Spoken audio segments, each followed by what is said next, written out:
Magandang umaga, Pilipinas. Narito ang magiging lagay at taya ng panahon ngayong Thursday, 02 April 2026. Sa kasalukuyan, wala pa rin tayong minomonitor na low pressure dito sa labas at loob ng ating Philippine Area of Responsibility.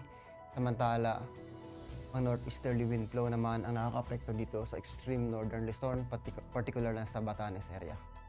Samantala dito sa Metro Manila at alang bahagi ng Luzon, Visayas, ganoon na rin sa Mindanao, inaasahan natin ang pagdomina ng easterlies o mainit na hangin na nagmumula dagat Pasipiko. Para sa general area forecast, dulot ng northeasterly wind flow, inaasahan natin ang Batanes ay makakaranas ng bahagyang maulap hanggang sa maulap na kalangitan na may posibilidad ng mahinang pag-ulan. Samantala ang Metro Manila at ang labing bahagi ng Luzon, ganoon na rin ang Visayas, at Mindanao, inaasahan natin ang fair weather condition or bahagyang maulap hanggang sa maulap na kalangitan. May mga posibilidad na pulo-pulong pag-ulan, pagkulog at pagkidlat, particular na sa dakong hapon at gabi. Para sa flight level wind chart dito sa 2,500 at 5,000 feet, inaasahan pa rin natin ang katamtaman hanggang sa malakas na hangin na nagmumula Hilaga Silangan dito sa Luzon. Samantala dito sa Visayas at Mindanao, aasahan natin ang hangin na nagmumula Silangan. Pagdating naman dito sa 10,000 feet, aasahan pa rin natin ang mahinang hangin na nagmumula Hilaga Silangan dito sa Luzon. Samantala dito sa Visayas at Mindanao, aasahan natin ang mahinang hangin na nagmumula Silangan. Pagdating naman dito sa 18,000 feet, aasahan natin ang bahagyang malakas hanggang sa malakas na hangin ang nakakapekto dito sa malaking bahagi ng Northern at Central Luzon na nagmumula naman kanluran. Pagdating naman dito sa Visayas at Mindanao, aasahan natin ang hangin na nagmumula Hilaga Silangan hanggang Silangan.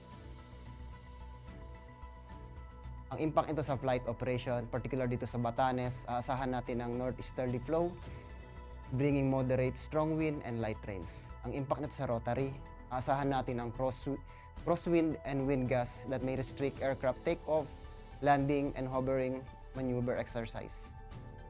Exercise caution. Pagdating naman dito sa fixed wing, aasahan natin ang moderate turbulence and crosswind during approach, and magre-reduce ito ng visibility pag may light rain and may result temporarily delays.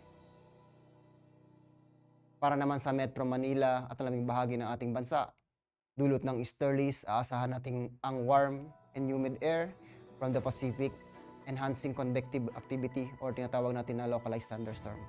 Ang impact nito sa rotary, aasahan natin ang mga localized thunderstorm and light turbulence may briefly affect operations, especially inland in the afternoon.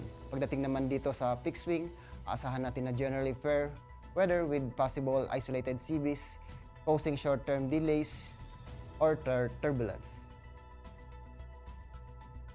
Ang araw ay sumikat kaninang 0551 at lulubog mamayang 1808. Meron pa rin tayong moon illumination na 100%. Para manatiling updated sa lagay at taya ng panahon, ugaliin i-follow aming social media account, Air Force Weather Center. On behalf of our Commanding Officer, Colonel Alvin John Cugador, PAP GSC, ako po si Technical Sergeant Bill Amory Bautista, ang weather broadcaster ng Air Force Weather Center. Muli, magandang umaga, Pilipinas.